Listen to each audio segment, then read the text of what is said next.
This time last year, I was actually in Glasgow Royal Infirmary in a coma on life support machine. I was 5 stone. I was dying. The doctor said that my organs were failing, and my partner, who was at home at the time, was actually called to the hospital at 4:30 in the morning to come and say goodbye, because they didn't think that I had many hours left in me. So what had led you to that situation? Well, I had quite a... when I was 6 months old, my mother was killed, and my father he was only a 20-year-old boy at the time, so he didn't really know how to look after a child, just anything. So I went to live with my great granny and my great auntie, who were both in their 70s, which was very, very hard, very difficult. It was very kind of them, but it wasn't ideal by any means. Not at all. And because they were so old, a lot of different family members would come and try and help out what they thought was that they were helping out, which meant that I was never in the one place very long. I was with different members of the family, so I didn't know who I was. I didn't know how to behave or anything. So it was a very unstable time. My great granny, she died when I was about 11, and my great aunt had Alzheimer's disease. So it was very, very risky to leave a child in the house with someone that had that. So I went to stay with my gran, who had rheumatoid arthritis, and then I sort of became my granny's carer. But I had a lot of responsibility that a child should never have. But that's just the way it was, and I started to sort of rebel around about that age because, as I say, I didn't know love. Probably all the pressures and things like that as well. And so I had started high school, and I went out with a lot older people and stuff, and they were drinking, smoking. There was a lot of relationships, like boyfriends, girlfriends and stuff. But really, the drinking and the smoking and then the drugs and the bad relationships, that all led to 30 years of drug and alcohol addiction.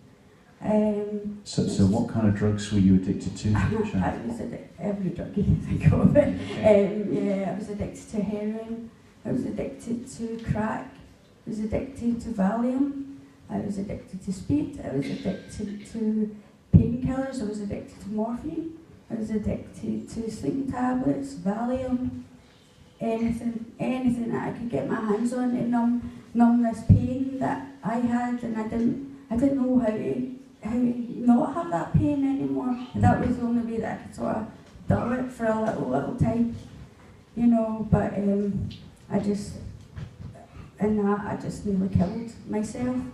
But I had 2 children. I had got married in all this time to a wonderful man. I got married, but drugs and alcohol tore it apart. Just took everything from me, and I lost my kids. I lost my husband. I lost my health. I lost my mind. I was so tormented. I just totally lost it. My organs, again, that was another time that my organs were failing, so I was taken in to the hospital, Glasgow Royal Infirmary again. I was taken in there, and I had to be cut from side to side, like I have them to, really, for them to take out part of my pancreas, because that was done.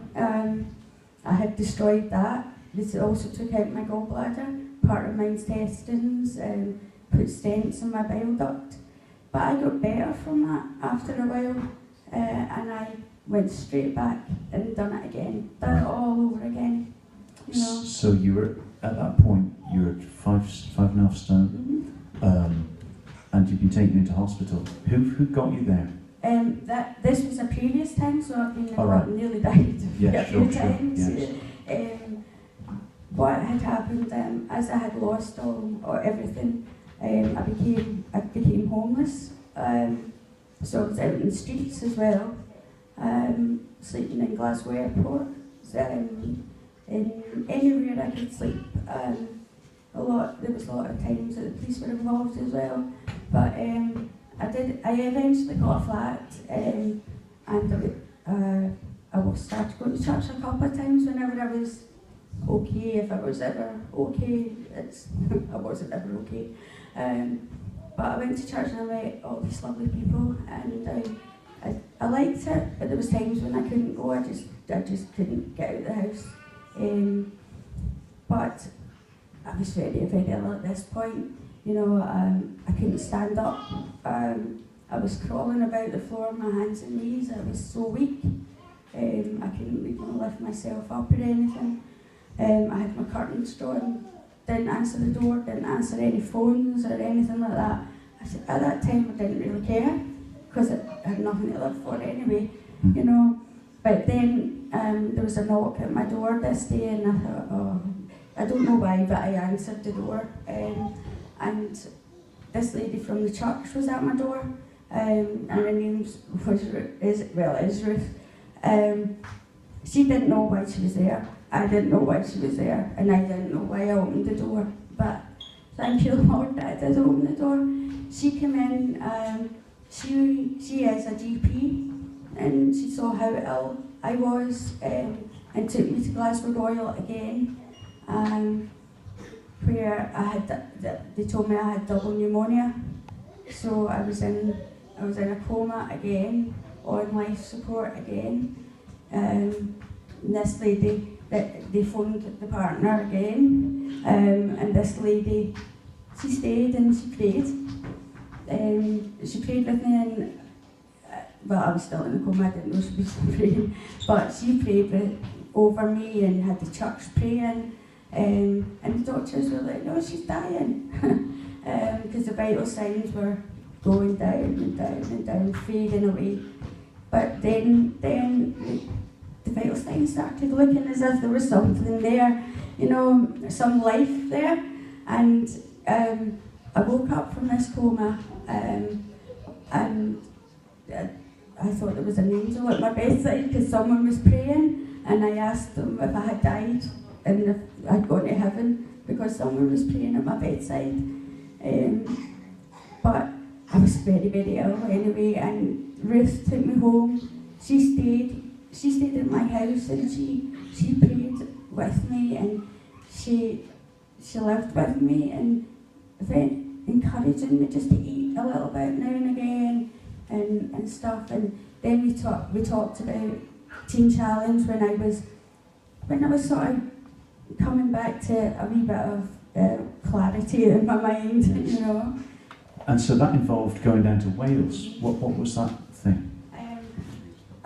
Teen Challenge is a Christian residential rehab programme. It meant that I would believe in Glasgow, and I believe in everything that I thought was mine, which was nothing in reality, but I thought I still had things, but I had to leave them. I gave everything away, I gave my flat away, everything that I had. Because this woman had given me a slight glimmer of hope.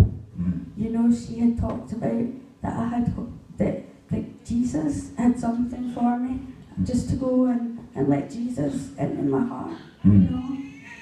And so you were on the Teen Challenge programme. How long were you on that programme? Well, Teen Challenge is, the residential part of the programme is 12 months, but I was on it for 9 months, and they have let me come out and go to Bible college. But I mean, come on, leave Bible college. I was like, no. Yeah. But yeah, that's amazing. I mean, Teen Challenge is very hard, very difficult. But you know something, I met Jesus in Teen Challenge, and I just fell in love with Jesus, you know, and he just loved me. He loved me back to life. He really did. He just the place is just a place of miracles, you know, and do you know, he is the God of miracles, because he's the same God that was doing those miracles in your Bible. He's doing them today, because I am one of those miracles, Yes. you know. Now, Sharon, you also said an amazing thing when we were out on Friday. You said about your health now. Oh, yeah. Tell us about your health now. Because you'd think after smoking, drinking, every drug under the sun for 30 years, you'd be absolutely wrecked. Yeah. Well, my organs were wrecked. In the hospital, they said that there was no hope. The organs had been completely destroyed, and I didn't care when they told me that, really, to be honest. But when I went to Teen Challenge, what I done was went for every scan, MRI scans, CAT scans, ultrasounds, every scan you can possibly imagine, and every blood test you can possibly imagine. So I wasn't living in. I thought when your organs are finished, your organs are finished. So just before I came home, anyway, I went back to the doctor's office, and he said that he had the results back, and he said to me, "Sharon, your organs are perfect." And I was like, how can my organs be perfect after all that? Yeah. You know, 30 years of drugs, 30 years of alcohol. He even said my lungs are amazing after smoking about 60 cigarettes a day. You know, and I'm like, only the Lord could have done that, because the doctors couldn't do it. They told me that it was over and done with. But the Lord has reached down from on high. He has. Fantastic. And he's done it. Wow, that's amazing. Come on, let's give God a round of applause. That is an amazing story, isn't it?